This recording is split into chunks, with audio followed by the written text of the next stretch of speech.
아, 네, 잘 들려요.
네, 안녕하세요.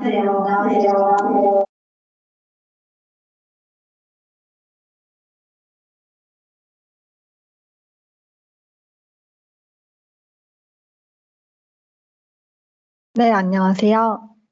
최소, 네, 최소 인력으로 쉽고 안정적으로 서비스 운영하는 노하우 웨비나에 참석해 주셔서 감사드립니다. 아직 웨비나에 참석해 주시고 계시는 인원들이 계셔서 지금 3시 정각에는 시작하지 않고 2, 3분 정도 기다린 후 3시 4분에 다시 시작하도록 하겠습니다. 금일 웨비나에서는 개인 마이크는 뮤트 부탁드립니다. 질문이 있으신 경우에는 우측 questions 또는 질문창을 이용하시면 됩니다. 해당 질문창에 질문을 남겨주시면 마지막 라이브 Q&A 시간에 저희가 직접 말씀드릴 수 있도록 하겠습니다.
들리시나요? 네. 네, 안녕하세요. 저는 스타트업에서 솔루션즈 아키텍트로 근무하고 있는 안성진이라고 합니다. 오늘 해클 웨비나에서 첫 번째 연사를 맡게 되었는데요. 일단 저희가 주제가 최소 인력으로 이제 운영하는 노하우에 대해서 다루다 보니 제가 그에 걸맞는 이제 운영 리소스를 줄이기 위한 서버리스 서비스 쉽게 이해하기라는 주제로 제가 세션을 준비해 봤습니다.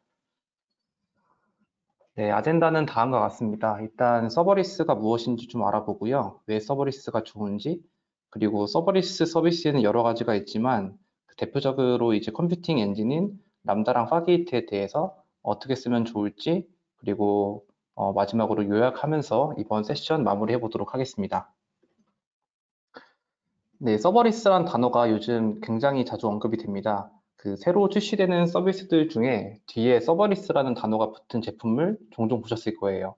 예를 들면 뭐 오픈서치 서버리스, 아니면 레드시프트 서버리스, 아니면 뭐 오로라 MySQL 서버리스 v2, 그리고 컨테이너 워크로드에서 파게이트라는 그 컴퓨팅 서비스를 고려한다든지 이런 내용들이 모두 서버리스와 연관되어 있다고 보시면 되겠습니다.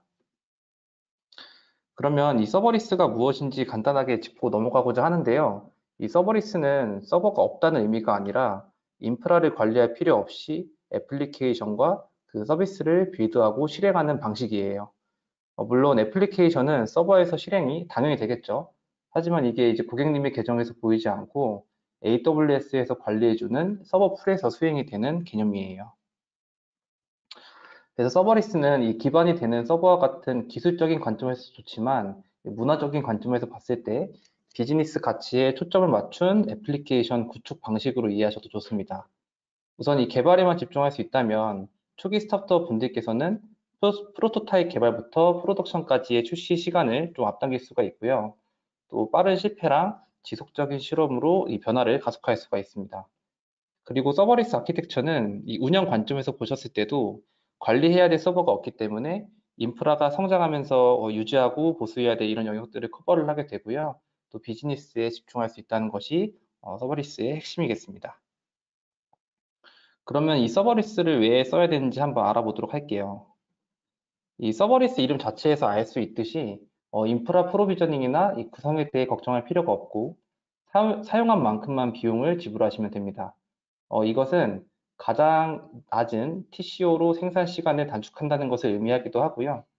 그 외에도 서버리스 환경은 기본적으로 아이솔레이션이 되어 있기 때문에 접근이 불가능하도록 설계가 되어 있습니다. 즉, 보안적으로도 굉장히 우수하겠죠. 또 뿐만 아니라 이후에 설명드릴 람다나 파게이트와 같은 컴퓨팅 자원들은 파이어크래커라고 하는 아주 가벼운 VM을 사용하면서도 성능이랑 확장성이 뛰어나기 때문에 다양한 워크로드에서 활용이 될 수가 있습니다. 워크로드라 하면 예를 들어서 뭐 S3 오브젝트가 업로드 되었을 때나 특정 이벤트가 발생을 했을 때 뭐 다음 스텝을 위한 자동화를 구현한다든지 아니면 스트리밍 데이터가 들어왔을 때 이 람다가 데이터를 파싱하거나 포맷을 변경한다든지 그리고 뭐 백엔드 서비스를 람다나 파게이트로 구현하는 것처럼 이런 다양한 사례에서도 적절히 사용할 수가 있어요. 그래서 제가 람다랑 파게이트를 주로 언급드렸지만 사실 고객분들께서 사용하고 계시는 대부분의 서비스는 이 서버리스로 동작을 하고 있다고 보셔도 무방합니다. 마치 S3 버킷을 사용하기 위해 우리가 서버를 따로 띄우지 않았고 또 클릭 몇 번이라든지 드래그 앤 드랍으로 파일을 넣는 행위에 있어서 이미 관리를 하고 있지 않다는 사실이죠. 그 외에도 뭐 서버리스 NoSQL 서비스인 뭐 다이나모DB도 콘솔이나 SDK로 요청을 보낼 때 우리는 이제 즉시 사용 가능한 상태로 제공을 받았어요. 그래서 이처럼 알게 모르게 AWS에서 운영이 되고 있었다는 사실을 새삼 느낄 수 있습니다. 그래서 AWS가 관리하는 영역이 있으면 고객분들께서 관리하는 영역도 존재하겠죠. 이거를 공동책임 모델이라고 표현을 합니다. 그래서 왼쪽부터 보시면 EC2부터 시작해서 오른쪽에 서버리스 쪽에 갈수록 AWS가 관리하는 영역이 커진다는 것을 의미를 해요. 그래서 실제로 람다 같은 경우에는 이 고객분들께서 작성하신 코드나 라이브러리 그리고 IAM 설정 정도를 관리하고 하단의 AWS는 EC2나 하드웨어, 런타임 같은 것들을 관리를 해줍니다. 여기서 고객의 정보 보호를 위해 이 람다를 실행하는 EC2 호스트에서는 사람이 접근하지 못하도록 통제가 되고 있어요. 그래서 제가 이제 람다를 소개하기 전에 이 리싱크몰이라고 하는 온라인 쇼핑몰 고객 사례를 하나 가져와 봤습니다.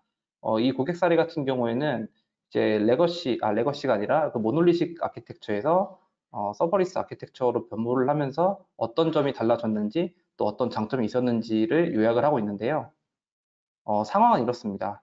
기존의 서버 한 대에서 그 3티어 형태로 운영하던 도중에 트래픽이 늘어나게 되고 이럴 때 대응이 어려웠습니다. 그리고 비즈니스가 성장하면서 인프라 관리 부담이 늘어나고 개발자분들이 개발 외적인 부분에 시간을 많이 썼다는 페인 포인트를 갖고 계셨어요. 그래서 이러한 운영 리소스를 최소화하기 위한 방향으로 서버리스를 도입하기 시작하셨고 클라우드 프론트로 요청이 들어왔을 때 API 게이트웨이를 통해 람다가 트리거 되는 구조로 아키텍처를 변경하셨습니다. 그리고 람다로 들어온 요청은 이후 필요한 서비스들을 활용해 서비스를 확장한 사례라고 보시면 될 것 같습니다. 그래서 변환 이후에는 평균 6배의 응답 속도 향상과 이 빠른 확장으로 인한 트래픽 대비가 용이했고요. 또 운영 업무가 줄어 기능 구현에 집중할 수 있었다라는 후기가 있었고요. 또 가장 중요한 게 사실 이 개발자분들의 개발자 경험이겠죠. 그래서 개발자 경험이 가장 좋았다는 후기를 받을 수 있었는데 이게 이제 개발할 때는 온전히 개발에만 신경을 쓰고 또 배포할 수 있다는 점이 좋았다고 내용에서 전달을 하고 있습니다. 그래서 이 내용에 대해서 좀 더 궁금하신 분들께서는 앞서 보여드렸던 리싱크몰의 유튜브 사례를 참고하시면 좋을 것 같습니다. 그러면 한번 이 서버리스 컴퓨팅 엔진인 람다를 어떻게 적용을 해볼지 한번 고민해 보도록 할게요. 먼저 람다의 워크플로우부터 먼저 살펴보고자 하는데요. 이 AWS 람다는 그 이벤트 기반 서버리스 아키텍처를 구축하고 실행하는 과정을 지금 워크플로우로 보여주고 있습니다. 그래서 먼저 이벤트 소스 같은 경우에는 이 람다 함수를 트리거하는 이벤트를 생성하는 소스입니다. 그래서 이벤트는 람다 함수를 인보케이션하는 트리거들일 텐데요. 뭐 예를 들어 API 게이트웨이나 뭐 ALB로부터 HTTP 리퀘스트가 온다든지 아니면 다이나모DB 테이블 업데이트나 뭐 클라우드워치로부터 전달받는 이벤트 등을 소스로 트리거링하게 됩니다. 그리고 람다에서 로직을 적절히 처리하거나 백엔드로 전달할 텐데요. 이때 보시는 것처럼 뭐 Node.js, 파이썬, 자바, C샵과 같은 다양한 런타임을 지원을 합니다. 다만 그 .NET 7과 같이 아직 LTS로 지원이 되지 않는 런타임에 대해서는 컨테이너 이미지나 아니면 커스텀 런타임 같은 것을 고려해 볼 수가 있어요. 마지막으로 람다 함수가 이벤트를 처리하고 나면 SNS 설정이나 뭐 이벤트 브릿지로 결과를 보낼 수도 있지만 데이터 저장을 위해 SDK를 사용해 가지고 다이나모DB에 저장한다든지 아니면 VPC 내부 자원에 접근하기 위해 람다에다가 VPC 설정을 하고 RDS에 데이터를 저장한다든지 이런 작업들을 수행하게 될 거예요. 근데 여기서 알고 가시면 좋은 게 람다는 사실 VPC 바깥에 있는 자원입니다. 저희 예를 들어서 다이나모DB나 S3도 VPC 바깥에 있는 것처럼요. 따라서 VPC 안에 있는 좀 프라이빗한 자원에 접근을 하기 위해서는 이 람다에다가 VPC 설정을 꼭 하셔야 된다는 점 참고하시면 좋을 것 같습니다. 그러면 이 이벤트 소스가 한 개가 아니라 되게 다양할 텐데요. 람다에서는 이걸 어떤 식으로 받아서 처리를 할까요? 지금 예시는 그 파이썬 런타임에서 S3 버킷에 그 오브젝트를 업로드했을 때 그 버킷 이름을 제이슨 형태로 반환하는 간단한 람다 함수입니다. 이때 바로 이제 핸들러 코드가 핸들러 함수가 실행이 될 때 이벤트랑 컨텍스트라고 하는 오브젝트로 데이터를 입력받게 됩니다. 이때 이벤트에는 실행 시 함수에 전달되는 데이터가 포함이 되어 있고요. 컨텍스트에는 실행 환경에 대한 속성을 나타냅니다. 예를 들어 뭐 이벤트 안에는 뭐 사용된 HTTP 메소드나 아니면 뭐 유저 에이전트 이런 정보들이 담겨 있고요. 컨텍스트는 지금 코드 내용을 보시면 저 5번째 줄에 뭐 람다의 실행 시간이 끝나기까지 남은 시간을 출력을 한다든지 아니면 함수에 할당된 메모리 양 같은 걸 출력을 하는 그런 간단한 문장이 있습니다. 그 외에도 뭐 컨텍스트에서 뭐 함수 이름이라든지 뭐 함수 버전 아니면 클라우드워치 로그스에 저장한 로그 스트림 이름 이런 것들이 포함이 되어 있어요. 그리고 이러한 코드들은 사실 람다 콘솔에서 이 인라인 편집기로 바로 수정을 하고 배포하실 수가 있는데요. 이때 모든 런타임을 지원하지는 않습니다. 예를 들어 뭐 자바나 고나 C샵과 같은 런타임 환경에서는 콘솔에서 편집을 지원하지 않는다는 특징이 있고요. 추가로 이 3MB 미만의 간단한 함수들은 콘솔에서 인라인으로 편집을 할 수가 있는데 파일 크기가 이것보다 크다라고 하면 뭐 zip 파일 형태나 아니면 S3에 저장된 소스를 참조하도록 구성을 하셔야 됩니다. 그런 함수가 내부적으로 어떤 라이프 사이클로 동작하는지도 알아볼까 하는데요. 일단 실행 환경이라고 하면 람다 함수도 어쨌든 컴퓨팅 자원이기 때문에 이 실행 환경이 만들어지고 그 위에서 작성하신 코드가 동작을 하는 형태입니다. 그래서 이 각 환경의 수명 주기는 총 3단계로 이루어져 있는데요. init, invoke, shutdown 이렇게 이루어져 있습니다. 그래서 먼저 요청이 들어오게 되면은 람다 서비스에 도착을 하고요. 그 서비스 안에 람다 함수를 실행할 수 있는 환경이 있는지 먼저 확인을 합니다. 그 이유는 람다는 기본적으로 환경을 재사용을 하는데 이전에 실행됐던 실행 환경이 있는지 확인을 하고 이게 존재하지 않는다면 컴퓨팅 리소스를 할당을 하는 과정이에요. 그리고 나서 람다 코드는 다운로드 받고 뭐 익스텐션이나 런타임 같은 것을 초기화한 다음에 이닛 코드를 초기화합니다. 이때 코드를 다운로드하고 이 새로운 환경이 설정된 단계까지를 우리는 콜드 스타트라고 부릅니다. 그리고 이 기간 동안에 다른 요청이 도착을 하면은 서비스에서는 이 코드 스타트 다음에 세팅이 된 환경을 재사용할 수가 있어요. 그래서 다음 요청부터는 코드를 다운로드할 필요가 없으니까 일반적으로 더 빨리 실행이 되고 우린 이거를 웜 스타트라고 부릅니다. 그래서 여기까지는 요금은 부과되지 않지만 이 다음 단계인 인보케이션까지의 지연 시간이 추가가 되겠죠. 그리고 인보크 단계가 되면은 이 핸들러 함수로 처리해가지고 내부 로직을 처리하게 되고요. 마지막으로 일정 시간 동안 호출을 받지 않으면 환경을 종료하기 시작합니다. 만약에 외부 익스텐션, 뭐 예를 들어서 뭐 데이터독이나 뉴렐릭과 같이 매트릭이나 트레이싱을 서드파티 솔루션으로 수행할 경우에는 이제 2000ms 정도의 시간을 대기하고 셧다운을 진행을 하게 됩니다. 그래서 결론적으로 람다 서비스가 이 실행 환경에다가 시그텀 신호를 보내게 되고 이때 만약에 응답이 없으면 시그키 신호로 실행 환경을 종료를 하게 되는 그런 라이프 사이클을 갖고 있습니다. 그럼 라이프 사이클을 알아봤으면 이 함수를 효율적으로 구성하는 방법에 대해서도 한번 알아볼게요. 아마 콘솔을 가시면 이런 인라인 편집기가 보이실 텐데요. 보시는 코드에서 이 핸들러 안에 있는 코드가 핸들러 코드입니다. 여기서 지금 예시에서는 DynamoDB를 보토3 리소스로 선언을 하고 가져오고 있는데요. 근데 함수를 호출할 때마다 이 다이나모 리소스를 계속해서 초기화한다면 여러 번 호출했을 때 불필요한 호출이 될 수 있겠죠. 사실 이런 같은 환경을 쓴다면 초기화는 한 번만 실행되면 되는 것이기 때문에 환경을 재사용할 때마다 이걸 불러오게 되면은 성능이 저하되는 요소가 될 수가 있습니다. 따라서 이렇게 이닛 코드로, 즉 핸들러 함수 밖에다가 코드를 정의하는 것이 중요합니다. 왜냐하면 환경을 재사용하게 되면은 이닛 코드가 이미 메모리에 올라가 있기 때문에 그 밑에 있는 핸들러 코드 안에 있는 애들이 이제 실행 시간이 줄어든다는 이점이 있고요.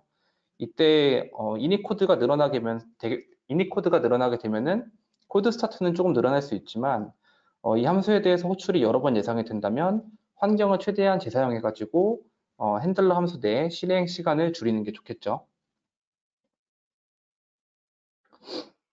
네, 앞서 보셨던 것처럼 이렇게 람다를 효율적으로 사용하는 방법에는 또 여러 가지가 있습니다. 람다는 기본적으로 메모리 사이즈랑 뭐 실행 횟수나 뭐 실행 시간에 따라 과금이 되기 때문에 이걸 최적화만 해도 비용을 줄이실 수가 있는데요. 매력적인 건 람다는 프리티어로 100만 건의 요청을 월마다 무료로 제공을 합니다. 그래서 뭐 적정한 메모리 사이즈를 찾으시거나 타임아웃을 찾기 위해 충분히 실행시켜 보실 것을 권장을 드리고요. 우리는 그래도 메모리를 얼마큼 줘야 될지 좀 헷갈린다. 그러면은 AWS의 컴퓨트 옵티마이저라는 서비스를 활용하시면 되겠습니다. 이 컴퓨트 옵티마이저는 람다뿐만 아니라 평소에 좀 EC2 인스턴스 사이즈가 뭐가 적정할지 모르겠다. 이럴 때에도 활용하실 수 있는 서비스인데요. 이런 EC2뿐만 아니라 람다 함수의 적정 메모리 용량을 추천해 주니까 비용 최적화할 때 꼭 활용해 보시면 좋을 것 같습니다.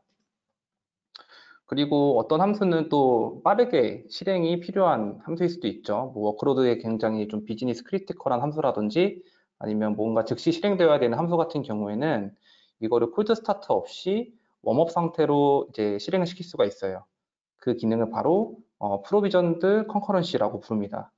그래서 이거는 그 콜드 스타트가 없는 만큼 미리 띄워두는 개념으로 보시면 되는데 미리 띄워져 있다는 것은 추가 비용이 발생할 수 있다는 점을 염두해 주시면 좋겠습니다. 그리고 람다는 계정마다 1000개의 동시성 한도가 있습니다. 따라서 특정 함수가 실행이 될 때 뭔가 리소스 간 경합을 방지하기 위해서 액세스를 뭐 조절을 한다든지 아니면 특정 DB에 연결을 맺는다면은 커넥션 개수를 관리하기 위해서 이 예약된 동시성을 사용한다든지 이런 옵션을 고려해 보실 수 있고요. 마지막으로 코드 사이즈를 줄이기 위해 왼쪽에 두 낫 부분을 보시면 여기 AWS SDK 전체를 지금 받아오고 있죠.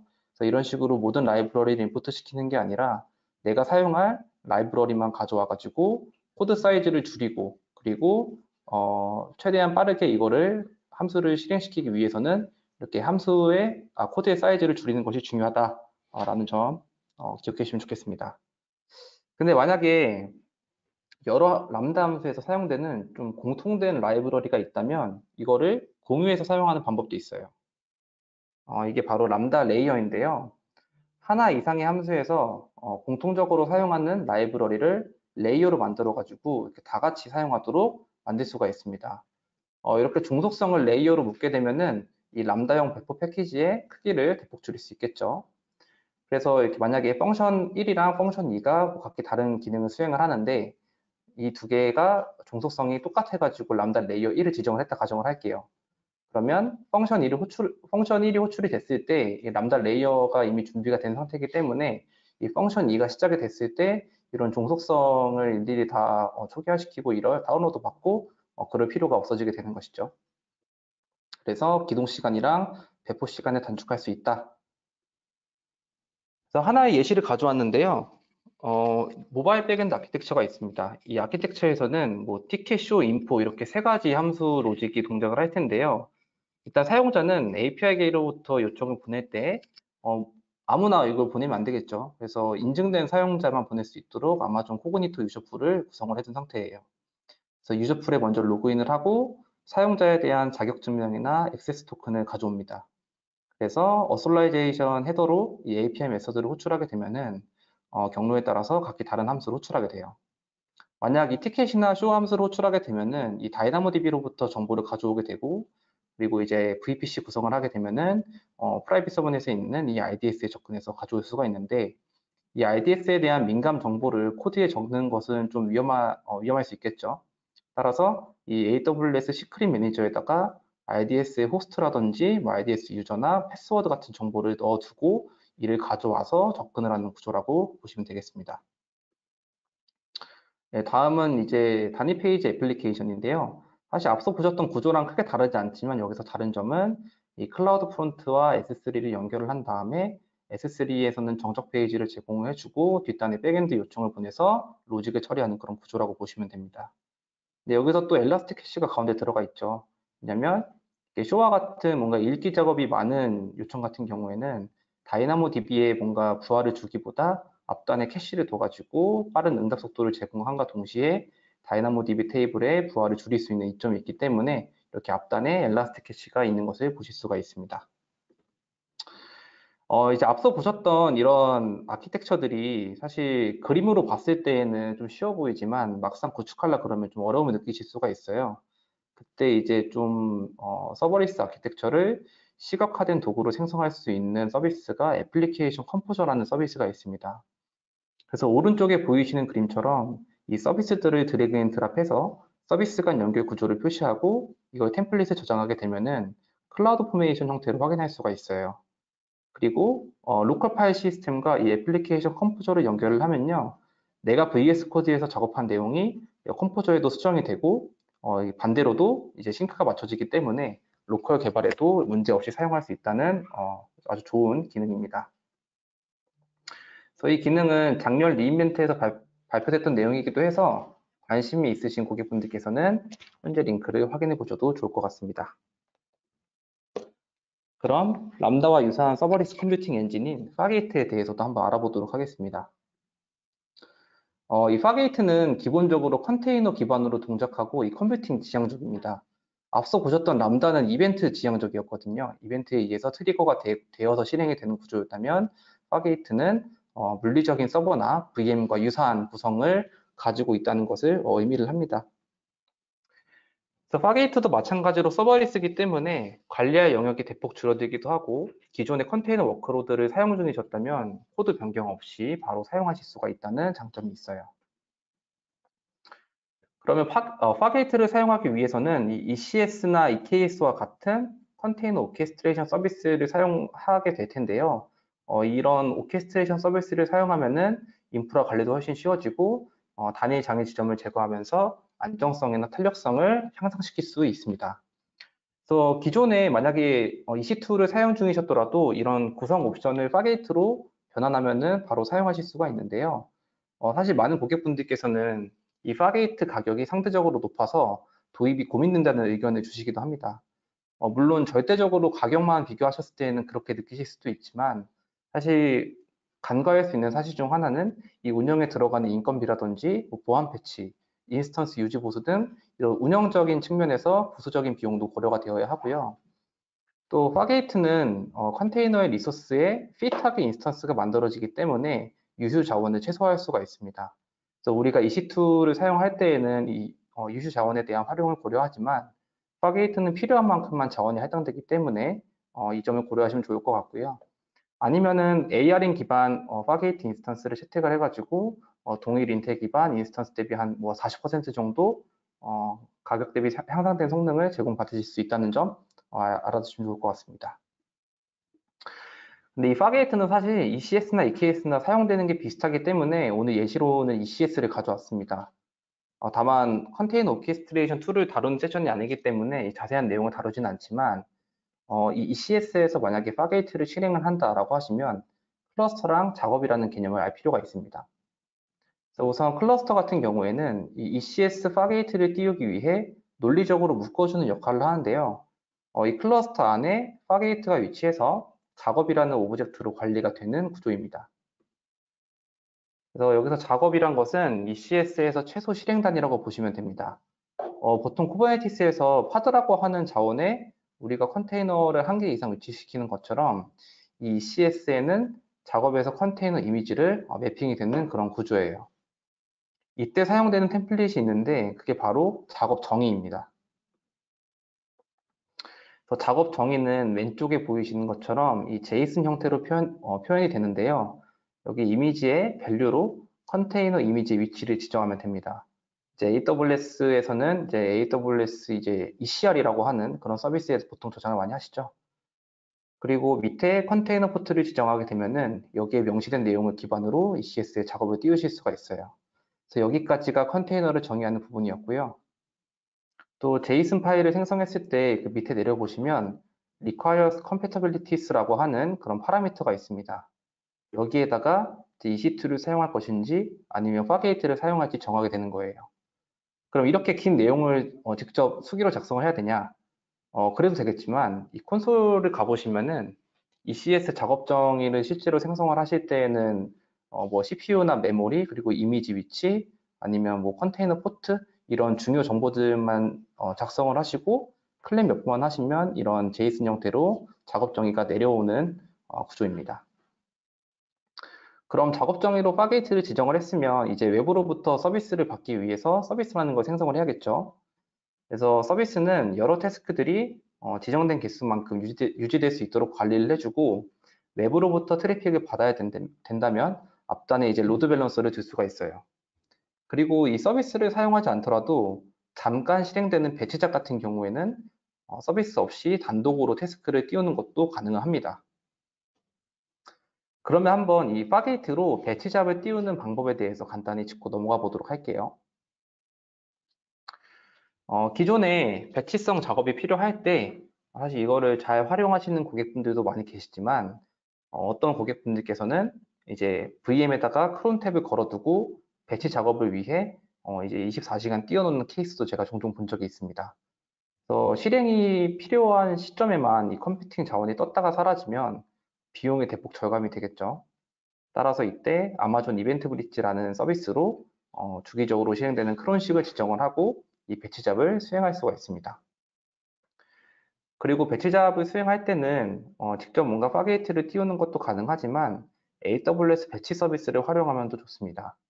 그래서 예를 들어서 5분에 한 번씩 동작하는 배치잡이 있다라고 가정을 했을 때 작업의 성공 실패 여부를 이 AWS 배치 대시보드에서 한눈에 확인하실 수 있고요.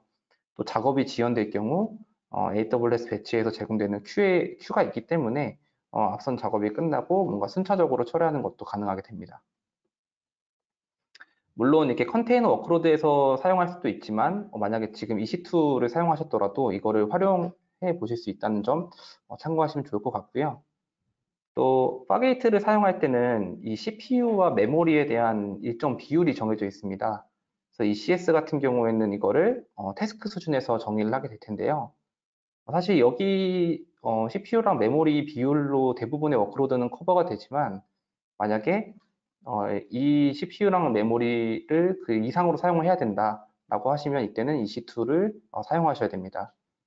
추가로 이제 좀 스테이트풀 성격이라면 이제 EBS나 EFS를 사용할 텐데요. 만약에 볼륨이 필요하다라고 하시면 파게이트 태스크에는 이제 휘발성 볼륨으로 한 20GB의 태스크 스토리지가 포함이 되어 있습니다. 그래서 이것도 최대 200GB까지 스토리지를 할당할 수 있다는 점. 그래서 만약에 200GB를 넘어가면 이때도 역시 EC2를 고려하셔야 됩니다. 네, 그러면 한번 구매 옵션도 같이 살펴볼 텐데요.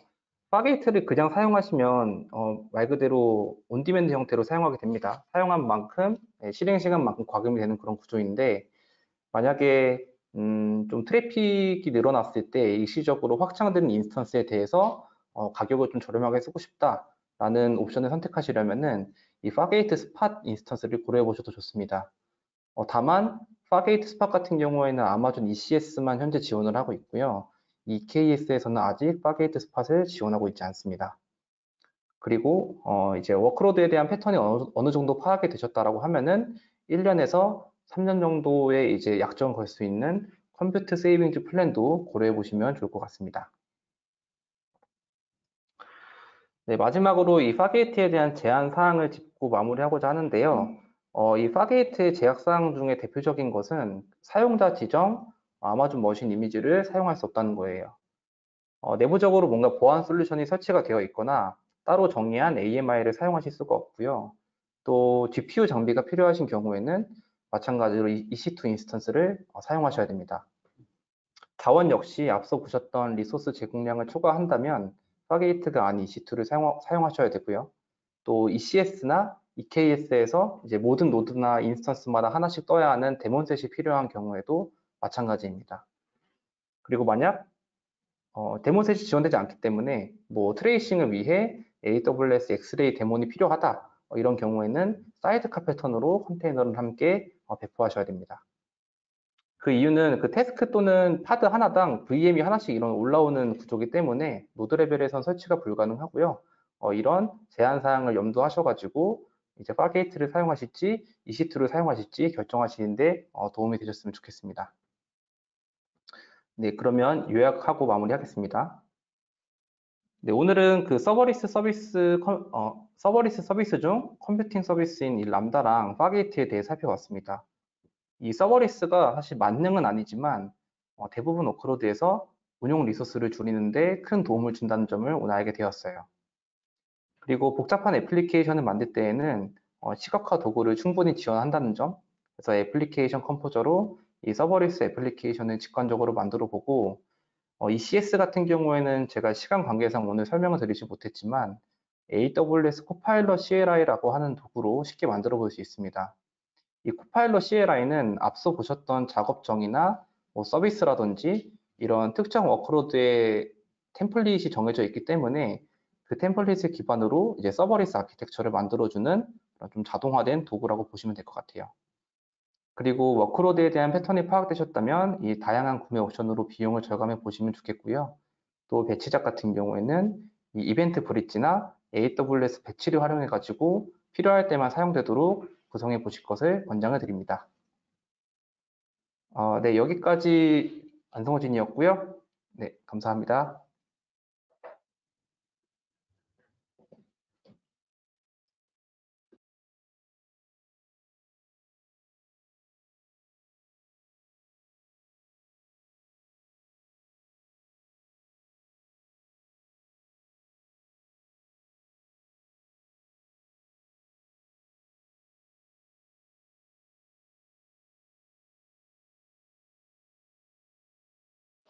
네, 먼저 AWS 안성진 SA님의 발표가 있었고요. 이어서 이제 권어빈 해클 CTO 코파운더님이 이어서 세션을 딜리버리 해주실 예정입니다.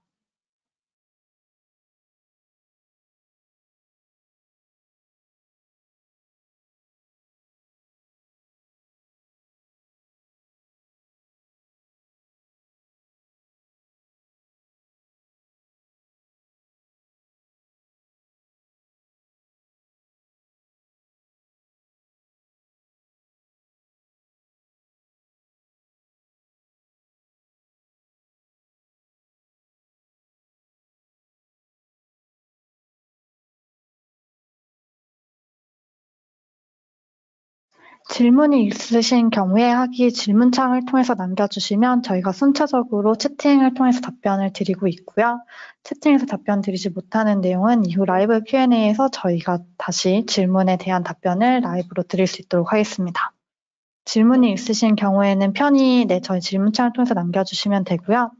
발표 자료의 경우에는 저희가 이제 오늘 웨비나 창을 닫으시면은 팝업 창으로 서베이 창이 뜨게 됩니다. 해당 서베이 창에 유효한 이메일 주소와 함께 남겨주시면 저희가 발표 자료를 공유해 드릴 수 있도록 하겠습니다.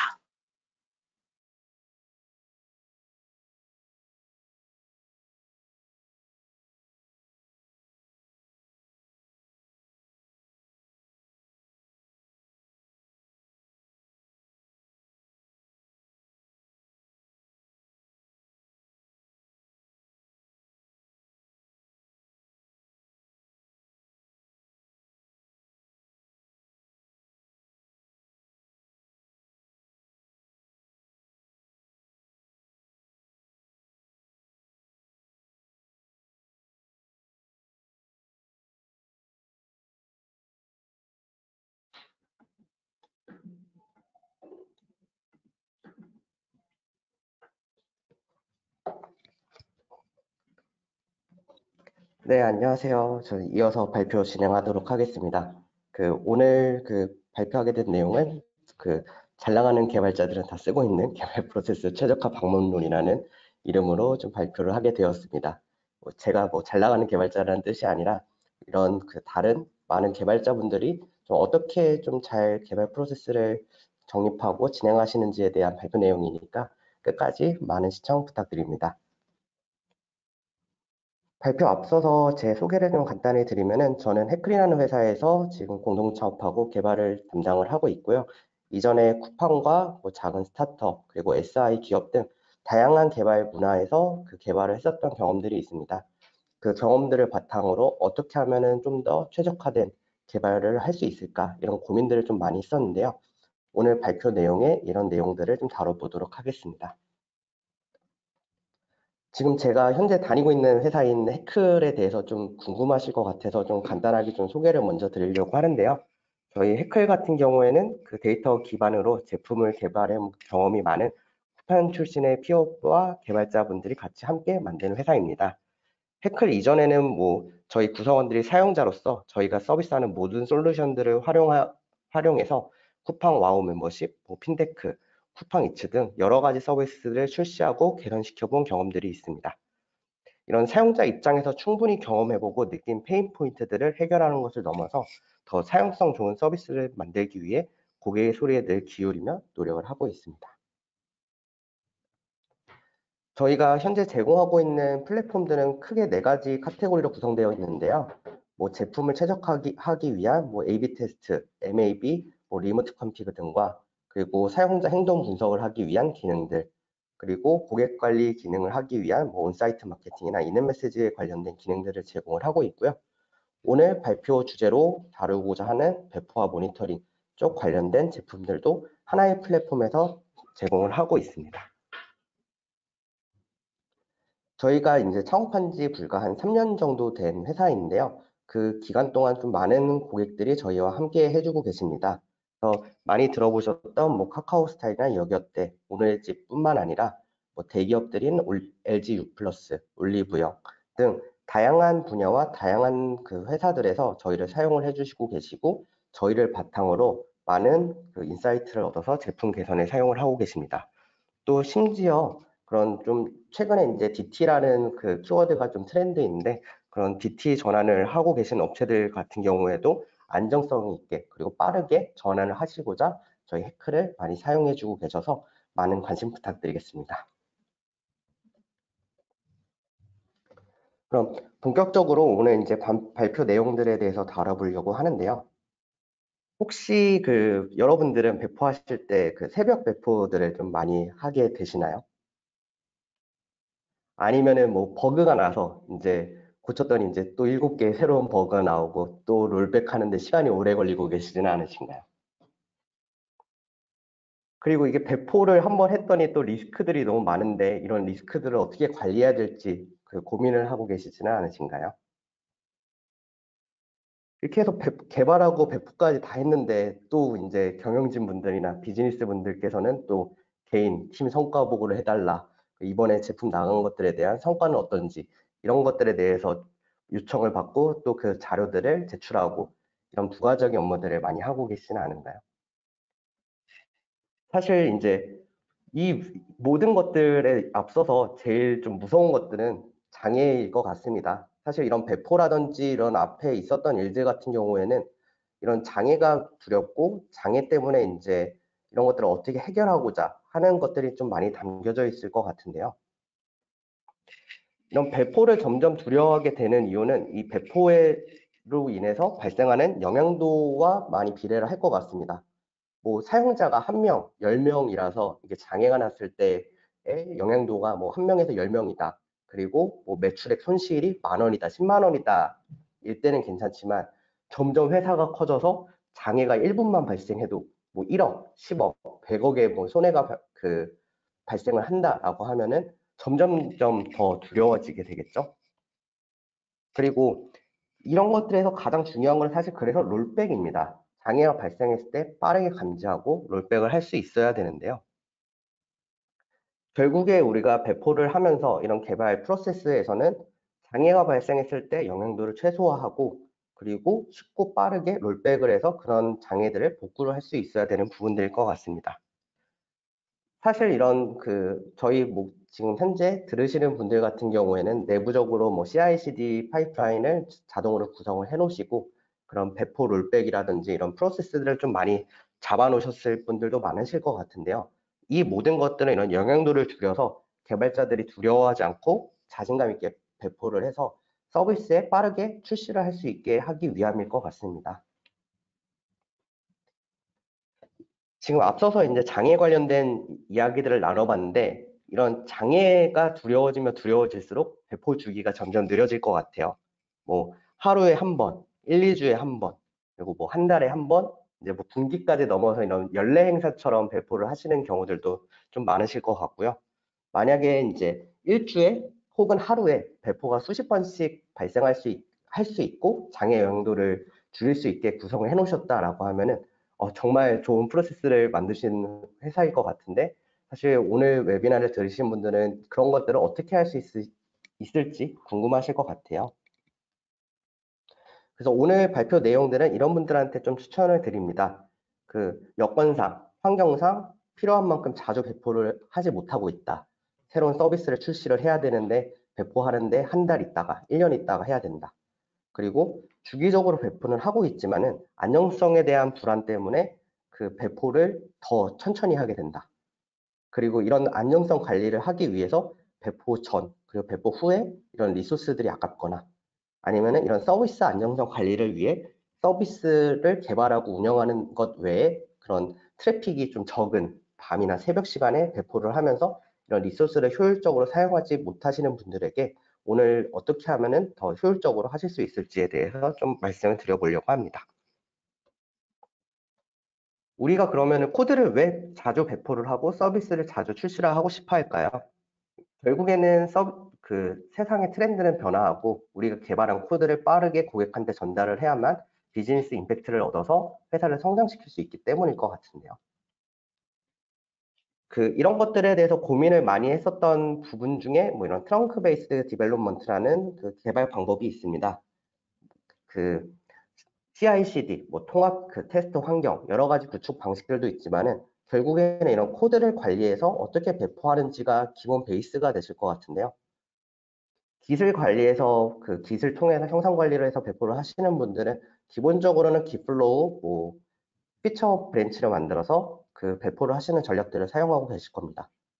근데 이런 트렁크 베이스드 디벨롭먼트 이런 방법은 코드를 최신 상태로 지속적으로 유지하고 개발 라인을 줄이고 뭐 브랜치의 트리들을 줄여서 지속적으로 머지를 함으로 인해서 브랜치 관리에 대한 리소스를 절약해주고 코드 배포 자체도 머지만 하면 바로 배포되는 프로세스이기 때문에 이런 방법들을 최근에 좀 많이 생각하고 고려하고 적용을 해보려고 하실 것 같은데요.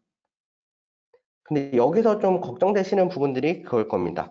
그럼 마스터 브랜치에 바로, 요즘에 이제 메인 브랜치라고 얘기하죠. 메인 브랜치에 직접 다 머지하고 작업을 하면 너무 위험하지 않냐? 이걸 어떻게 믿고 바로바로 배포가 될 수 있게 하냐? 라는 것들에 대해서 갑자기 의문점이 발생하실 것입니다. 네, 여기서 꼭 필요한 거는 바로 기능 플래그라는 장치인데요. 기능 플래그에 대해서 좀 간략하게 설명을 드리면은 기능 플래그라는 그 녀석이 해줘야 되는 것들은 점진적 전달, 그리고 뭐 기능 플래그, 배포랑 출시를 분리해주고 관련된 데이터 측정을 할 수 있어야 되는 것들이 필요합니다. 그럼 점진적 전달이란 어떤 것이냐? 그 제품에 대한 기능을 출시를 제어를 하고 일부 사용자들에게만 먼저 기능을 전달을 하고 그리고 전달된 출시된 제품과 기존의 코드에 대해서 주요 지표들을 측정해서 비교하고 분석할 수 있어야 되고 만약에 문제가 있으면 즉시 롤백을 할 수 있어야 합니다. 근데 이 모든 것들은 사실 트래픽에 따른 랜덤한 게 아니라 사용자 기준으로 처리하는 게 중요한데요. 보통 우리의 프로그램 같은 경우에는 1번부터 10번까지의 뭐 API가 있다라고 하면은 1번부터 10번까지 API가 어떤 거는 새로운 기능, 어떤 거는 과거 기능으로 왔다리 갔다리 하게 되면은 사실 그거에 대한 위험도가 더 클 겁니다. 그래서 한 사람에게는 하나의 기능, 하나의 새로운 기능을 처리할 수 있게 하는 것이 가장 중요한데요. 그래서 여기서 이제 이야기하는 기능 플래그는 기본적으로는 온오프 스위치라고 생각을 해주시면 됩니다. 그래서 기능 플래그를 다른 곳에서는 뭐 피처 토글이라고도 부르는데요. 온과 오프에 따라서 기능을 보여주고 안 보여주고 기능을 출시하고 출시하지 않고를 제어하는 기능입니다.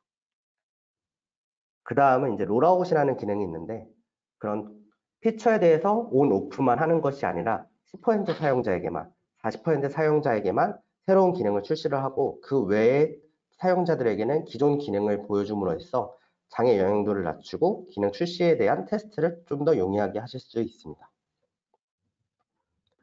그리고 이제 타겟팅이라는 기능도 필요한데요.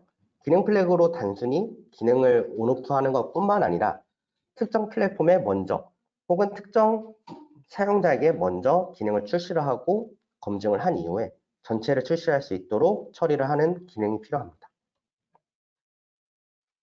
그럼 이런 것들에 대해서 결국에는 이제 코드 레벨에서 이런 부분들을 구현을 해줘야 되는데요. 코드로는 사실 간단합니다. 이런 새로운 기능에 있어서 이 기능이 켜져 있을 때는 new feature, 그리고 기능이 꺼져 있을 때는 old feature로 동작할 수 있게 해주면 되는데요. 새로운 기능에 대한 키를 넣어주고 그 기능이 켜져 있을 때, 그리고 꺼져 있을 때 형태로 코드 구현을 해서 실제로 메인 브랜치에 머지해서 배포가 나가게 되면 다시 끝나는 기능입니다. 그리고 단순하게 온, 오프뿐만 아니라 여러 가지 기능들을 쪼개서도 볼 수가 있는데요. 예를 들어서 온, 오프뿐만 아니라 V1, V2처럼 새로운 기능이 출시를 하는데 V1 알고리즘과 V2 알고리즘이 동시에 출시가 된다라고 하면은 아래처럼 코드를 구현을 해볼 수도 있겠죠. 근데 지금 제가 이렇게 말씀을 드리고 있는데 들으시면서 좀 의아하실 거예요. 기존의 배포 방식이랑 뭐가 다른 거야? 왜 코드에서 저렇게 해야 되지? 라고 좀 의문점을 가지고 계실 텐데요. 저희가 전통적으로 생각하고 있는 개발 배포에 대한 프로세스를 좀 살펴보면은 블루그린 디플로이먼트가 사실 제일 좀 이해하시기 편리한 방식일 겁니다. 처음에 V1 서버가 있는 상태에서 새로운 기능이 담긴 코드를 가지고 있는 V2를 배포를 하고 로드 밸런스에서 V2로 넘기게 되죠. 만약에 장애가 발생한다라고 하면은 트래픽을 다시 V1으로 넘기는 방식을 처리할 수 있을 겁니다. 그리고 여기에 추가적으로 이제 까나리 디플로이먼트라는 방식을 또 같이 사용을 해보실 건데요. 전체 서버에 배포하는 것이 아니라 전체 서버 중에 하나의 서버에만 새로운 코드를 배포를 하시고 문제가 없는 경우에 전체 출시를 하는 방식으로 해서 배포를 다루고 계실 겁니다. 그러면 제가 앞서 설명드렸던 기능 플래그 같은 경우에는 지금 배포 방식들과 어떤 게 달라지는지를 좀 살펴보려고 하는데요. 피처 플래그를 통한 배포 방식은 사실 기존과 크게 다르지는 않습니다. 기존 V1 코드가 있을 때 기능 플래그가 꺼져 있는 상태로 V2의 코드가 배포가 되는 건데요. 이때 다 오프 상태이기 때문에 사실 새로운 코드가 배포가 나가더라도 사용자들에게는 새로운 기능이 출시되지 않습니다. 이렇게 전체 기능을 배포를 한 이후에 기능 플래그를 통해서 새로운 기능을 키겠다라고 하면 그 순간부터 새로운 사용자들에게 새로운 기능이 출시되는 거죠. 이것들은 뭐 서버뿐만 아니라 모바일 쪽 환경에서도 동일하게 적용됩니다. 기능 플래그가 달린 버전의 앱을 앱스토어에 출시를 한 이후에 만약에 전체 릴리즈된 이후 문제가 발생했을 때는 기능을 끔으로 해서 기능을 다시 롤백할 수 있게 되는 거죠. 그래서 앱을 배포할 때 새로운 버그가 있는 것들을 수정해서 새로운 버전을 릴리즈하는 게 아니라 기존에 출시되어 있는 릴리즈 버전 앱에 기능을 끔으로 해서 그 장애 영향도를 최소화할 수 있게 되는 겁니다. 그리고 단순하게 100%에 대해서 오프 온으로 해서 트래픽을 하는 것뿐만 아니라 점진적으로 출시를 할 수도 있는데요. 처음에는 배포한 이후에 내부 개발자들과 프로덕션에서 한번 새로운 기능에 대해서 문제가 없는지 확인을 하고 이후 QA 개발자분들에게도 테스트를 해서 전체적으로 문제가 없는지를 확인합니다. 그리고 나서 이제 10%의 사용자에게만 새로운 기능에 대해서 출시를 해서 영향도를 한 번 더 확인을 하고 뭐 한국에 있는 사용자들에게만 또 출시를 하게 되고 그리고 뭐 안드로이드를 사용하는 사용자들에게만 출시를 하면서 점진적으로 기능을 추가적으로 전달하면서 마지막에는 전체 사용자들에게 100%로 트래픽을 전달하게 되면은 새로운 기능이 출시된다라고 보시면 됩니다. 그리고 만약에 장애가 발생했다라고 하면은 즉시 롤백도 가능하겠죠. 결국에는 배포와 출시를 분리하는 거라고 보시면 되는데요. 플래그가 꺼져 있으면 아무리 배포를 해도 사용자에게 새로운 기능이 출시가 되지 않습니다. 그래서 우리는 프로덕션에서 쉽게 테스트를 할 수 있고 고객들에게 기능을 출시하지 않은 채로 개발자와 QA만 기능을 미리 검증을 해볼 수 있습니다. 그리고 점진적으로도 기능을 출시할 수가 있죠. 그리고 만약에 문제가 생긴다라고 하면은 점진적 출시를 통해서 영향도를 최소화해서 롤백을 또 빠르게 할 수도 있는 방법이라고 생각을 해주시면 됩니다. 그렇기 때문에 이런 트렁크 베이스드 디벨롭먼트 방법에서 이런 기능 플래그를 꼭 사용을 해서 빠르게 배포를 하고 출시에 대해서 안정적으로 관리를 할 수 있게 되는 것이죠. 앞서 설명드렸던 것들을 좀 간단하게 한 번 더 설명을 드리면은 기능이 출시를 안 된 상태로 코드가 배포가 됩니다. 그리고 일부 사용자에게만 출시를 해서 뭐 만약에 버그가 있다라고 하면 롤백을 하고 아니라고 하면은 점진적으로 사용자를 늘려가면서 기능을 출시하게 되겠죠. 그리고 이런 기능을 배포하고 출시를 하는 것뿐만 아니라 그런 출시된 기능에 대해서 그 기존에 꺼져 있을 때와 켜져 있을 때의 서비스 영향도를 확인을 하게 되고요. 그리고 문제가 없다라고 하면은 이제 전체 출시를 하게 되고 이런 과정들을 거치게 됩니다. 만약에 이제 뭐 페이스북이나 뭐 글로벌 기업들은 사실 이 과정을 다 사용을 하고 있는데요. 뭐 구글이나 페이스북 같은 경우에도 100%로 한 번에 기능을 출시하는 것 없이 기능 플래그를 통해서 점진적으로 트래픽을 제어하면서 배포를 하고 있습니다. 뭐 페이스북이나 인스타를 사용을 하실 때 새로운 기능이 갑자기 생겼다가 없어졌다가 뭐 앱을 업데이트를 하지 않았는데 그런 경우들도 많이 보셨을 텐데요. 이런 것들은 바로 이제 기능 플래그로 따라서 사용자별로 트래픽을 관리하고 출시를 하기 때문입니다. 그래서 페이스북 같은 경우에는 내부적으로 게이트 키퍼라고 하는 자체 구축한 기능 플래그 플랫폼을 사용을 하고 있습니다. 그러면은 이런 배포나 출시 이런 것들에 있어서 사실 그냥 눈 감고 배포를 하고 눈 감고 출시를 하는 게 아니라 새로운 기능에 따라서 영향도가 얼마나 있었는지 확인을 하면서 진행을 해야 되는데요. 신규 기능이 출시되면 무조건 지표에 변화가 생깁니다. 뭐 안 생길 수도 있겠죠. 하지만은 에러 카운트나 레이턴시 등 시스템 지표들이 변화를 할 수도 있고요. 아니면 뭐 구매 전환율이나 가입률 등 비즈니스에서 중요하게 생각하는 지표들에 대해서도 많은 변화가 생길 수 있습니다. 근데 이런 지표에는 사실 외부 요인이 없을 수가 없어요. 내가 배포를 했는데 마침 그때 마케팅 팀에서 저희 회사를 마케팅을 하게 된 거예요. 그래서 트래픽이 갑자기 몰렸습니다. 그래서 뭔가 너무 기능이 출시를 했는데 구매 전환율이 오르니까 아 좋다라고 이렇게 생각을 할 수도 있고 아니면은 저희가 뭐 배달이나 뭐 음식점을 서비스하는 업체에 있는데 갑자기 TV에서 짜장면이 나온 거예요. 그래서 사용자들이 갑자기 짜장면을 많이 시켜 먹습니다. 이런 기능 출시와 그 외부의 요인이 사실 영향도를 많이 가질 수밖에 없는데요. 물론 이런 외부 요인들의 영향 없이 실제로 우리 기능만 딱 나눠서 볼 수 있는 방법이 사실 많이 필요합니다. 그래서 이렇게 영향도를 확인하는 방법은 사실 그 매트릭을 보는 거예요. 시스템 지표나 뭐 비즈니스 지표들을 보게 되는 건데, 지금 눈에서 보시는 그래프를 보시면은 딱 봐도 딱 차이점이 보이시죠?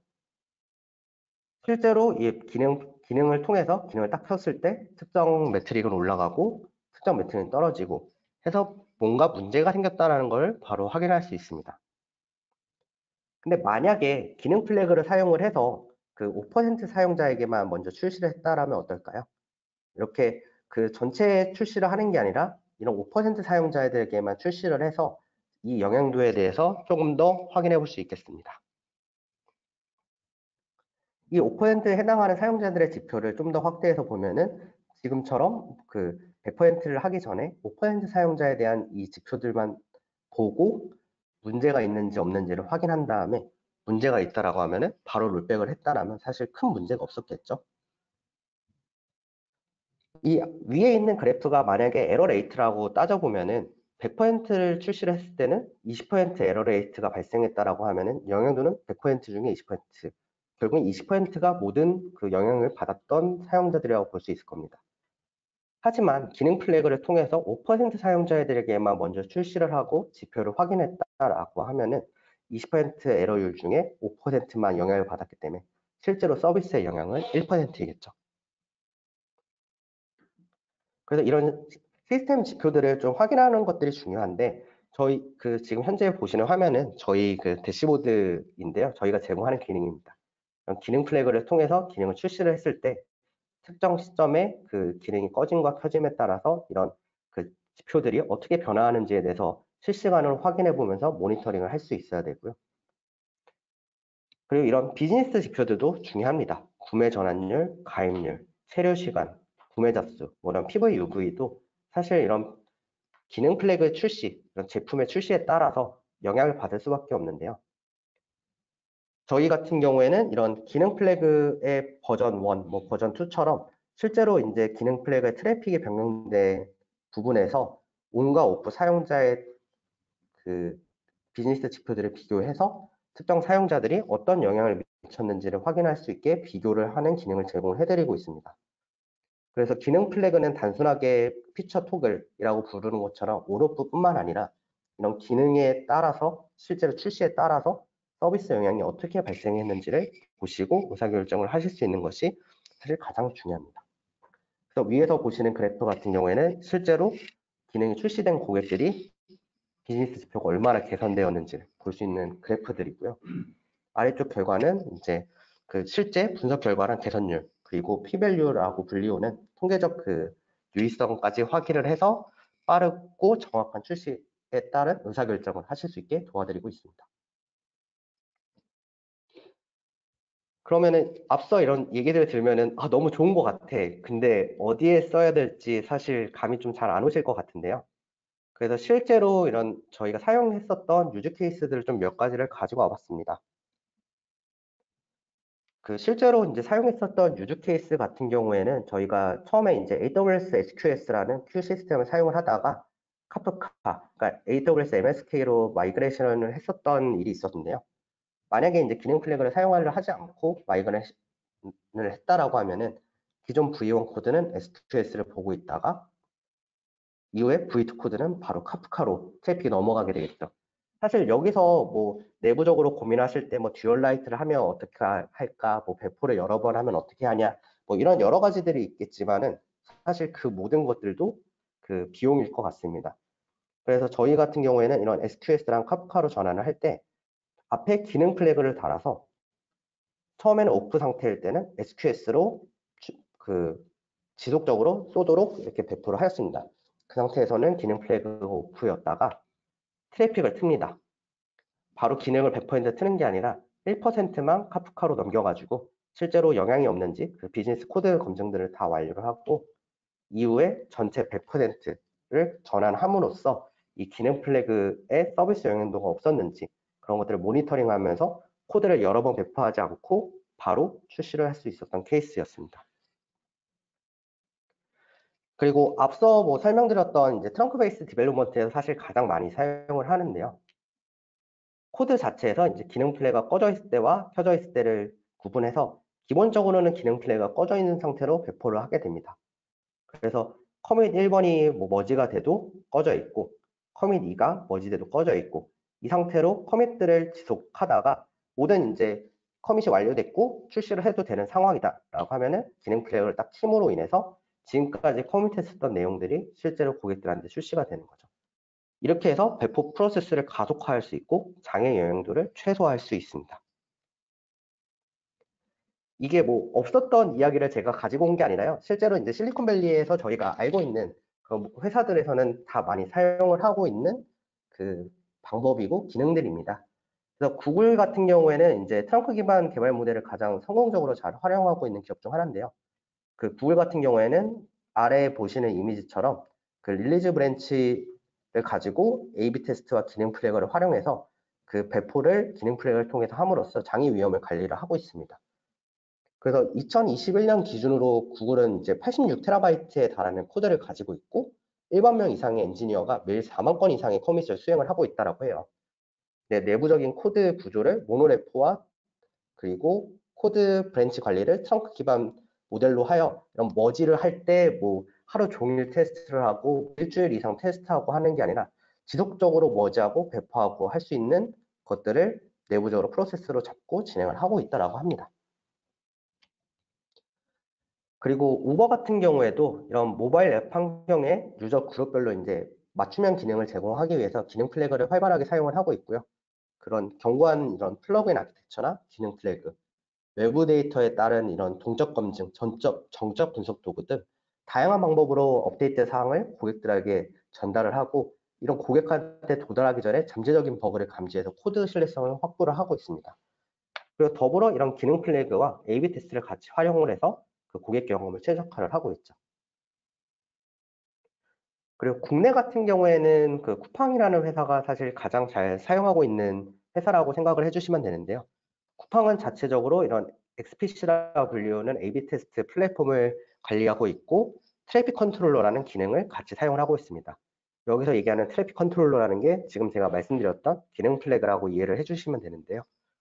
뭐 이런 메시징 서비스를 뭐 MQ에서 카톡화로 전환하든 아니면 와스에서 뭐 여러 MSA 환경에서 여러 배포가 발생을 했을 때 영향도가 없이 출시를 하든지 그리고 이런 것들에 대한 뭐 지표 모니터링들을 자동화해서 실제로 서비스 영향도가 서비스의 뭐 장애 영향도를 최소화하고 고객 경험을 최적화하면서 그 배포 프로세스를 최대한 가속화해 나가고 있습니다. 그래서 이거는 뭐 제가 그냥 이야기를 하는 게 아니라 실제로 이제 블로그에도 올라와 있는 글들이니까 한번 확인해 보시면 좋을 것 같습니다. 그리고 저희 뭐 고객사 사례들 중에서 최근에 이제 올리브영이라는 회사에서 저희 기능 플래그를 활발하게 사용을 해주고 계시는데요. 지금 올리브영 같은 경우에는 지금 DT를 전환하고 계신 상황입니다. 그래서 예전에 이제 모놀리틱과 IDC 환경에 있는 이런 레거시 시스템에서 그 새로운 그 시스템으로 이제 마이그레이션을 하고 계시는데 여기도 매출액이 장난이 아니잖아요. 저희가 알고 있는 대기업인데 그런 장애가 발생을 하게 되면은 그때 발생하는 장애 영향도가 무시할 수 없는 수준일 겁니다.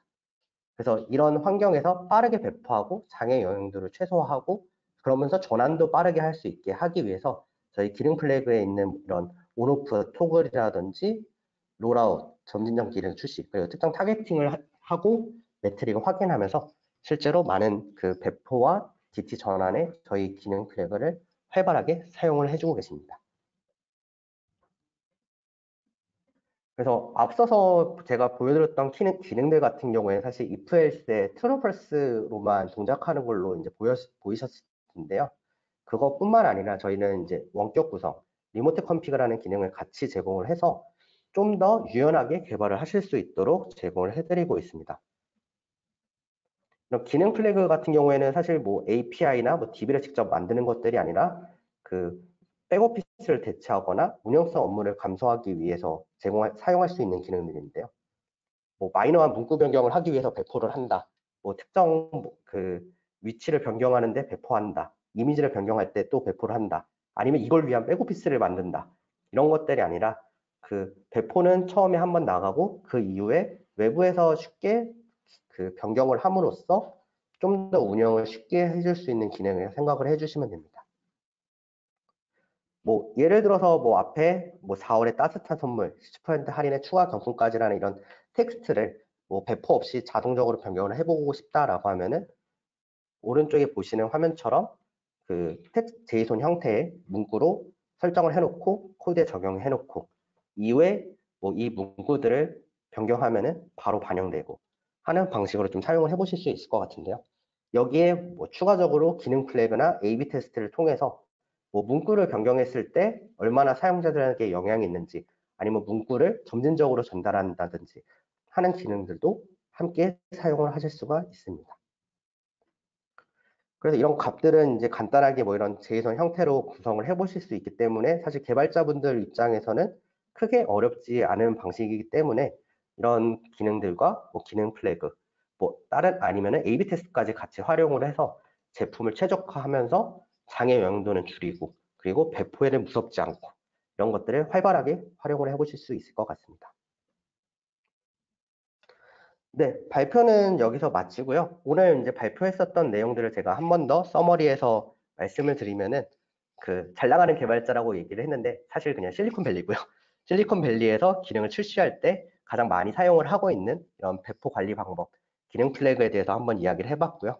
이런 기능 플래그에서 점진적인 배포, 빠른 롤백, 그리고 신규 기능에 대한 매트릭 검증을 도와주는 여러 가지 기능들에 대해서 좀 보여드렸습니다. 이 기능들을 원격 구성이라는 기능을 통해서 함께 사용을 해서 좀 더 운영 코스트를 낮출 수 있는 것들을 좀 같이 설명을 드렸고요. 마지막으로 사실 이 모든 기능들은 저희 해클이 제공을 하고 있습니다. 그래서 저희 해클을 사용해 보시면은 이 모든 기능들을 활용해 보실 수 있으니 한번 저희 들어와서 확인해 보시면 좋을 것 같습니다. 네, 발표는 여기서 마치고 지금 이제 세미나에서 그 질문 주셨던 내용들을 좀 먼저 그 취합하고 있는 동안 그 앞서 사전으로 들어왔던 질문들에 대해서 먼저 좀 답변을 드리도록 하겠습니다. 그래서 그 저희 세션 전에 좀 들어왔었던 질문들인데 그런 해클 리모트 컨피그와 파이어베이스의 리모트 컨피그는 어떻게 다른지 질문을 주셨어요. 이건 아마 이제 파이어베이스에 대해서 좀 많이 사용해 보셨던 분이셔서 이런 질문을 주셨을 것 같은데요. 저희 같은 경우에는 파이어베이스와 다르게 안드로이드, iOS, 뭐 웹을 따로 분리해서 관리할 필요 없이 한 군데에서 관리를 할 수가 있습니다. 그리고 이런 배포라든지 운영 관리 차원에서 한 군데서 관리할 수 있고 개발 환경과 운영 환경도 분리되어 있기 때문에 실제로 개발하는 프로세스와 좀 많이 맞닿아 있다고 생각을 해주시면 되고요. 그리고 파이어베이스는 사실 기본적으로 안드로이드에서부터 출발을 했기 때문에 앱 쪽 환경에 좀 더 최적화되어 있습니다. 하지만 저희 해클 같은 경우에는 앱뿐만 아니라 웹과 서버 환경에서도 같이 사용을 하실 수 있도록 제공을 해드리고 있기 때문에 현재 사용하시는 개발 환경에서 좀 더 손쉽게 사용을 해볼 수 있다라고 생각해 주시면 될 것 같습니다. 네, 그리고 두 번째로는 이제 네, 저희 기능 플래그를 사용해 보고 싶은데 서비스 가이드나 온보딩 서포트도 지원해 주시냐고 질문 주셨는데 사실 네, 이런 것들은 당연히 제공을 해드리고요. 그 한국 기업의 장점일 것 같습니다. 지금 뭐 AWS 웨비나 들으시는 분들이 대부분 한국인이실 것 같은데 저희 한국어로 이런 서비스 가이드나 그리고 온보딩 할 때 어떻게 하면 개발 프로세스들을 더 잘 잡아가고 안정적으로 하실 수 있을지 그런 가이드도 제공을 해드리고 있기 때문에 뭐 궁금하신 사항들 있으시면 언제든 저희에게 문의 주시면 될 것 같습니다. 그리고 뭐 개발 배포 없이 리모트 컨피그만으로도 간편하게 A/B 테스트를 할 수 있을까요? 라고 질문 주셨는데 네, 뭐 간단하게 가능합니다. 앞서 뭐 설명드렸던 것처럼 리모트 컨피그라는 기능을 통해서 미리 이제 배포가 나가 있는 상태에서 그 저희 타겟팅 기능을 사용해서 A/B 테스트 아니면 앞서 설명드렸던 기능 플래그까지 그 함께 섞어서 사용을 하실 수 있기 때문에 이런 기능들을 하나하나 사용한다라기보다는 좀 편리하게 한 군데서 관리하고 사용을 해보실 수 있다라고 이해해 주시면 될 것 같습니다. 네, 그리고 마지막으로 저희 홍보네요.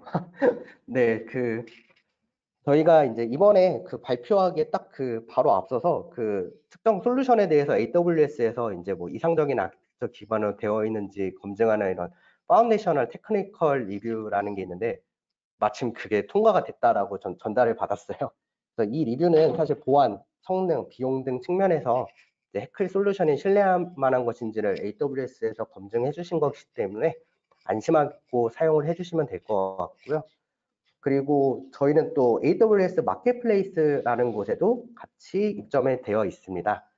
그래서 사실 AWS 마켓플레이스라는 것에 대해서 좀 생소하실 수 있는데 AWS에서 제공해주는 이런 연동해서 같이 사용해 보실 수 있는 부분이 있고요.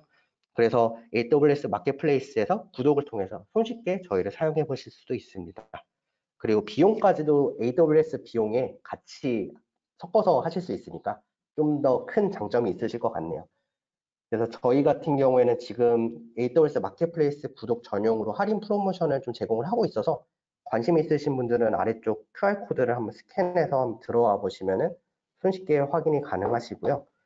그리고 EDP 약정 크레딧이 남아있다면 이번 기회에 한번 해크를 사용해 보시는 것도 좋을 것 같습니다.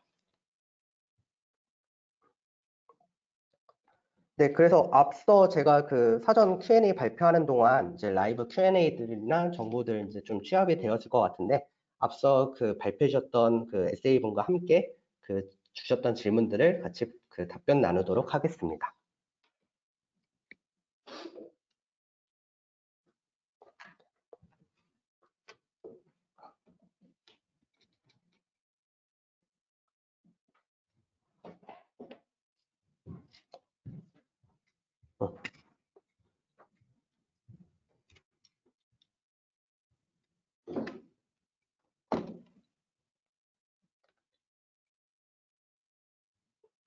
네, 먼저 앞서 질문 주셨던 내용 중에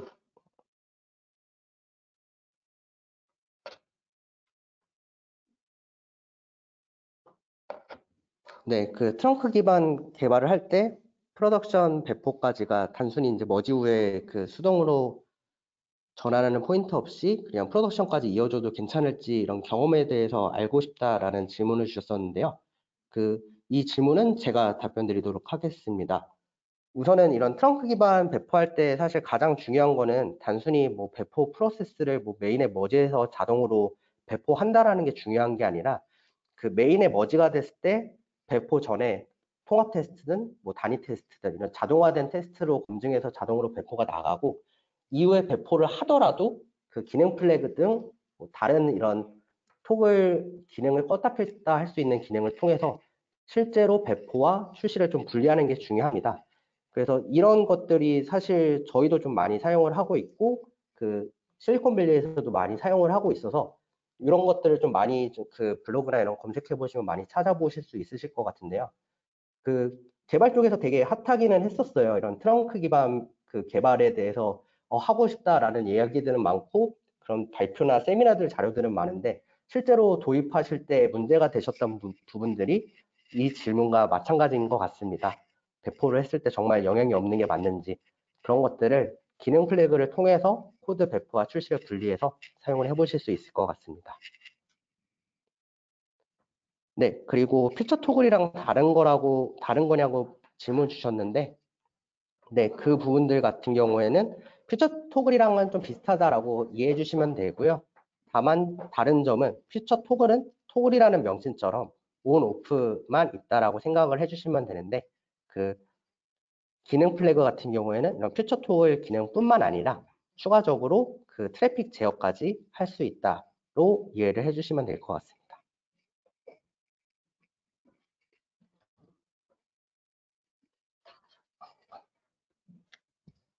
네, 그리고 추가적으로 뭐 까나리 배포 경우에도 이제 백엔드 프론트엔드 식이라면은 백엔드 먼저 까나리 배포하고 퓨처 플래그를 통해 일부 사용자 한번 테스트 확인 완료 후 프론트엔드 까나리 배포식의 절차를 추천하시는 걸까요? 라고 질문 주셨는데 이거는 백엔드 프론트뿐만 아니라 MSA 환경도 마찬가지입니다. 그래서 배포와 출시 자체를 완전히 분리를 하는 거라서 까나리 배포가 있더라고 하더라도 백엔드와 프론트는 서로 분리된 상태로 먼저 배포가 서로 관계없이 그냥 알아서 배포를 다 나가는 거고요. 그 후에 프론트 백엔드가 배포가 다 된 이후에 기능 플래그를 통해서 전체 배포를 하는 방식이라고 이해해 주시면 될 것 같습니다.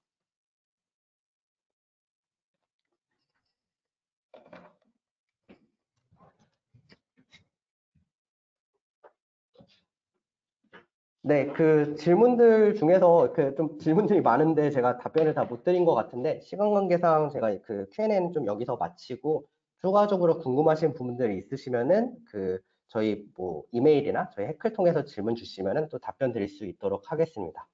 오늘 세미나 들어주셔서 감사합니다.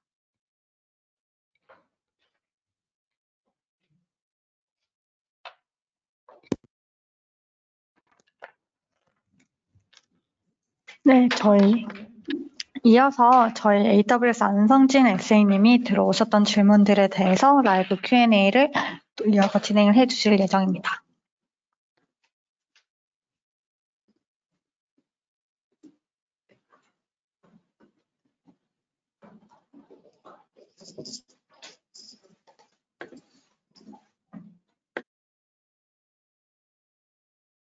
들리시죠? 네. 일단 웨비나 전에 들었던 그 질문지가 몇 개 있어가지고 제가 이거 답변 가능한 부분은 드리도록 하겠습니다. 첫 번째로 서버리스 구축 시 비용적인 장점이 있는지 공유 부탁드립니다. 라는 질문인데요. 제가 앞서 말씀드렸던 것처럼 사실 이 서버리스라고 해가지고 물론 람다 같은 경우에는 비용 절감이 가능하겠죠. 예를 들어서 이벤트 기반으로 뭔가 트리거링 돼가지고 처리가 되어야 되는 로직이 있을 경우에는 이거를 EC2로 뭔가 온디맨드 형태로 띄우는 것보다 이제 단발성으로 람다를 호출해가지고 그 로직이 돌고 나서 내려가면은 이제 온디맨드보다는 비용이 훨씬 저렴한 부분도 있고요. 또 이제 파게이트를 사용하실 경우에도 상대적으로 가격이 비싸다고 느낄 수도 있지만 사실 가장 간과하기 쉬운 거는 우리가 지금 아키텍처에서 어쨌든 트래픽이 늘고 아키텍처는 그 트래픽에 맞춰서 변모가 될 텐데 그 과정에서 이 인프라에 대한 신경을 덜 쓸 수 있다는 게 사실 서버리스의 가장 큰 장점이거든요. 그래서 그런 좀 운영적인 관점에서 봤을 때 비용적으로도 좀 장점이 있다라고 봐주시면 좋을 것 같습니다.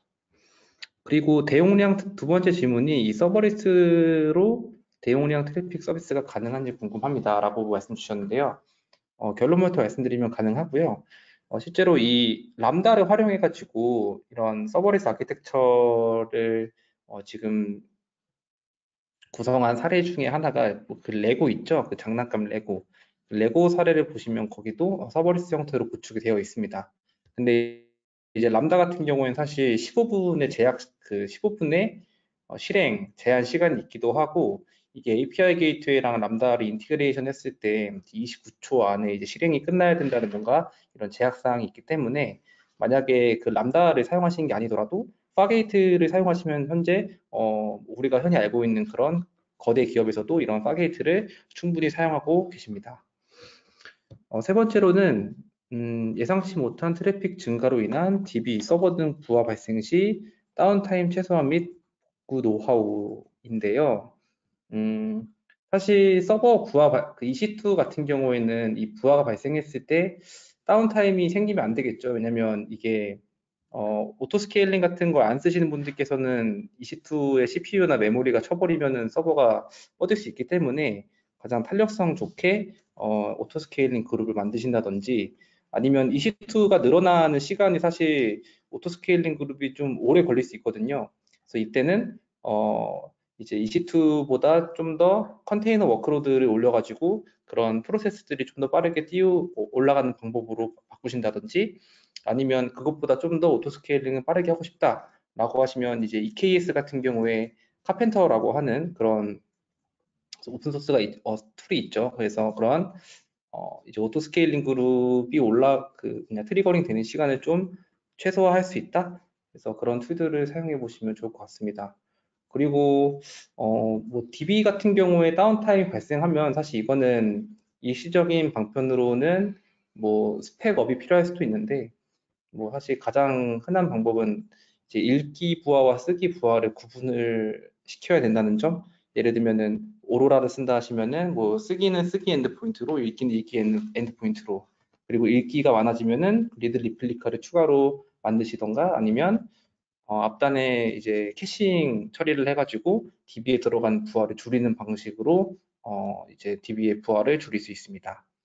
그리고 람다를 이제 쉽게 개발 및 배포할 수 있는 방법 같은 경우에는 제가 앞서 말씀드렸던 것처럼 뭔가 중복된 디펜던시나 아니면 코드 종속성이 겹친다. 이럴 때에는 레이어 같은 걸 사용해가지고 코드 자체에 대한 크기를 줄이시는 방법이 좀 많이 사용하시는 방법이고요.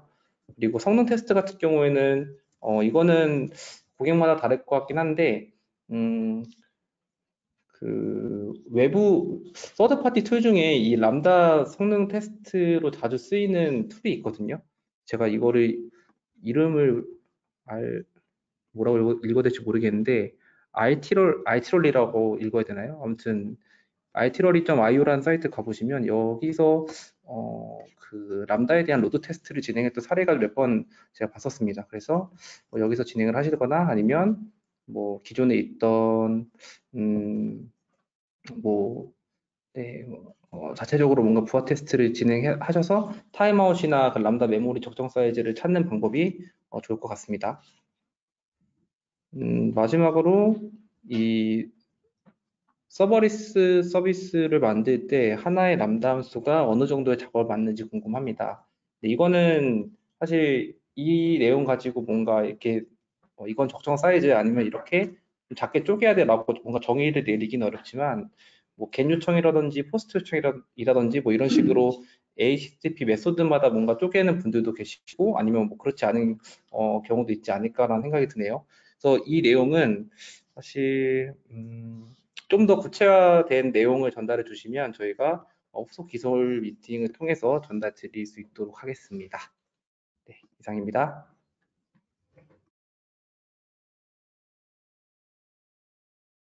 네, 이어서 이번 웨비나 참석자분들에 한해서 저희가 특별히 제공드리는 해클과 AWS의 공동 오퍼링을 소개해 드리도록 하겠습니다.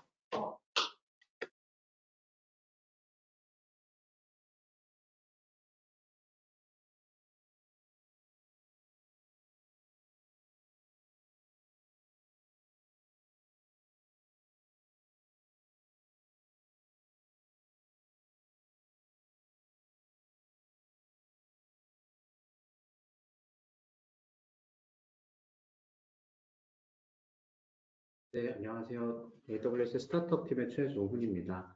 오늘 해클과 AWS가 공동으로 진행하는 웨비나에 참석해 주셔서 다시 한번 감사드리고 저희 해클과 AWS가 함께 제공드리는 오퍼링에 대해서 소개해 드리도록 하겠습니다.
네, 지금 소리가 잠깐 안 들렸던 것 같아서 네, 다시 한번 설명드리겠습니다. 네.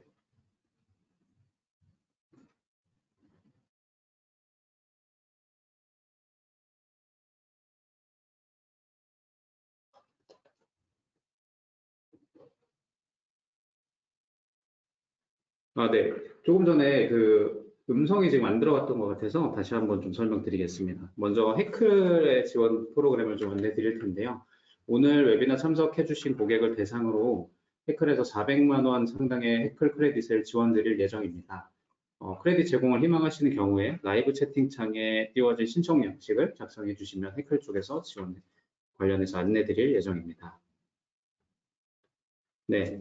두 번째는 AWS 액티베이트 프로그램입니다.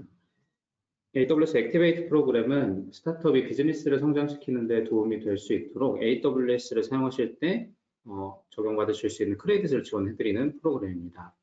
두 번째 자격 조건을 보시면 아실 수 있듯이 창업한 지 10년 이내의 스타트업이면서 투자 이력이 없으시거나 있으시더라도 시리즈 A 이내의 투자 이력이 있으신 스타트업을 대상으로 지원드리고 있습니다. 오늘 웨비나 참석 고객을 대상으로 지원해드리는 프로그램이고 해클과 공동으로 지원해드리기 때문에 AWS 액티베이트 크레딧을 5,000불 지원이 가능합니다. 네, 마지막으로 AWS의 기술 지원 프로그램인데요. Meet the Expert for Startup이라고 해서 저희 AWS 사내의 솔루션스 아키텍트 그리고 전문가분들과 1대1 미팅을 진행하실 수 있는 프로그램을 운영을 하고 있습니다.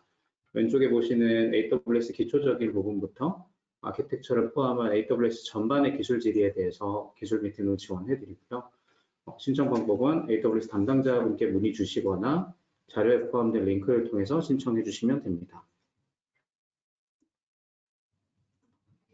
네, 오늘 발표는 여기까지고요. 네, 긴 시간 웨비나 참석해 주셔서 감사드리고 발표 자료는 웨비나 창을 종료하시면 팝업되는 설문을 참여하시는 고객분께 일괄 발송될 예정입니다. 네, 오늘 웨비나는 여기까지고 질문이 있으신 분들은 지금 한 5분 정도 저희가 다 창을 유지할 예정이어서 질문 있으신 분들은 동일하게 라이브로 남겨주시면 답변 드리도록 하겠습니다. 오늘 바쁘신데 시간 내주셔서 감사합니다.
네, 이상으로 오늘 웨비나는 여기서 마치도록 하겠습니다. 혹시 이후에 추가 문의 사항이 있으신 경우에는 저희 팔로우 메일에 나타나는 해클과 AWS 담당자의 메일로 문의 주시면은 저희가 또 그 이후에 안내 드릴 수 있도록 하겠습니다.